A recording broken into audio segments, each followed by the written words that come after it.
ប្រាក់កុំព្យូទ័រ iPad ទូរស័ព្ទតខ្លួនពេលលេខតែគណៈសង្ឃមានភារកិច្ចនឹងបានបញ្ចប់ការសិក្សាថ្នាក់បដកម្មធម្មសិក្សាអញ្ចឹងមានន័យថាសម្រាប់លោកដែលរៀននៅអនុវិទ្យាល័យណាការទីត្រូវជួបបារីប្រើប្រាស់គ្រឿងញៀនឬគ្រឿងស្រវឹងផ្សេងស្គាល់ទេណានៅក្នុងស្ថាប័នទីណាគ្រឿងស្រវឹងស្រីមីមី5ណាការ3មិនត្រូវពេកដៃថ្មិញក៏ដៃថ្មិញហ្នឹងនឹងហើយគេពេកប្រែណាតាមការអស់ទាញរបស់ពេកថ្មិញមួយចំនួនមិនត្រូវទទួលការបុណ្យមិនត្រូវទុកដាក់អកប្បយវត្ថុណារបស់ទៅគួរលុយតែខ្លួនឯងជាពិសេសពេលមិនបាន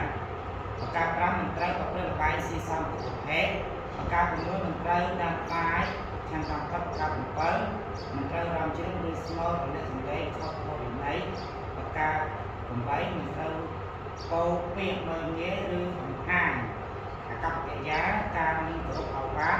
អំពីគណៈគ្រប់គ្រងវត្តដល់គណៈគ្រប់គ្រង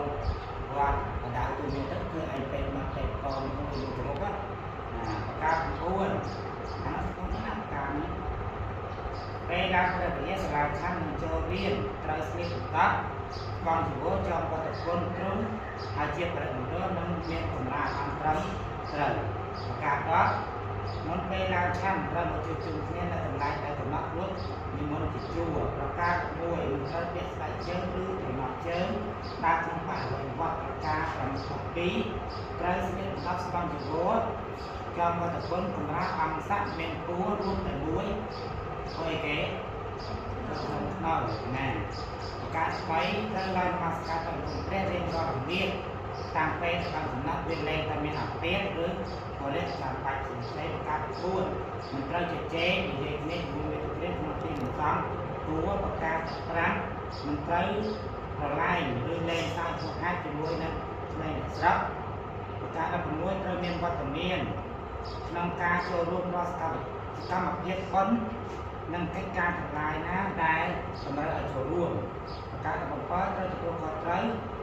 បំពេញការងារតាមកฎនិងទីតាំងដែលបានកំណត់ឧទាហរណ៍ថាព្រះអង្គនៅកន្លែងណាព្រះអង្គត្រូវទទួលខុសត្រូវកន្លែងឯងទៅថាក្រែនឹងត្រូវទទួលខុសត្រូវទៅឲ្យ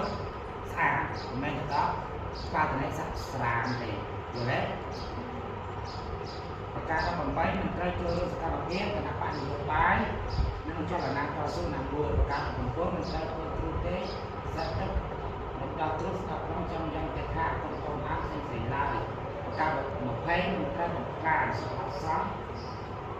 ទាំងគ្រប់ឋាននិងរូបបាទចំពោះអនាម័យកម្មវិធីមួយត្រូវជួយសមាធិលើបារម្ភជារៀងដល់ប្រជាជារៀងដល់ថ្ងៃកាន់ទីតាំងតាមដំណើររបស់កម្មកម្មទី7យើងស្អាតទីតាំងដំណើរទី7គឺស្អាតហើយមិនស្អាតប្រការ22មិនត្រូវចោលសម្រាមឬការសំណប់ផ្សេងៗក្នុងទីសំគូ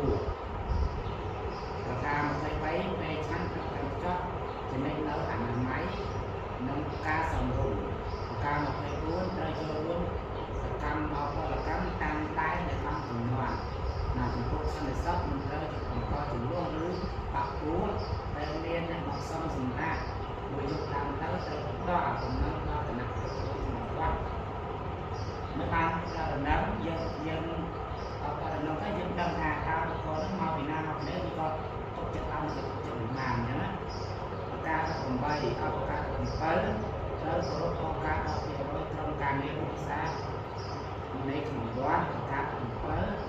ប្រការ8អបវិជាទាំងឡាយណាទៅអំពីប្រការកំណត់ជាមកជាកម្មវិធីវត្តអបវិជាទាំងឡាយនេះមានសិទ្ធិចាត់ចែងពីខាទៅបញ្ញា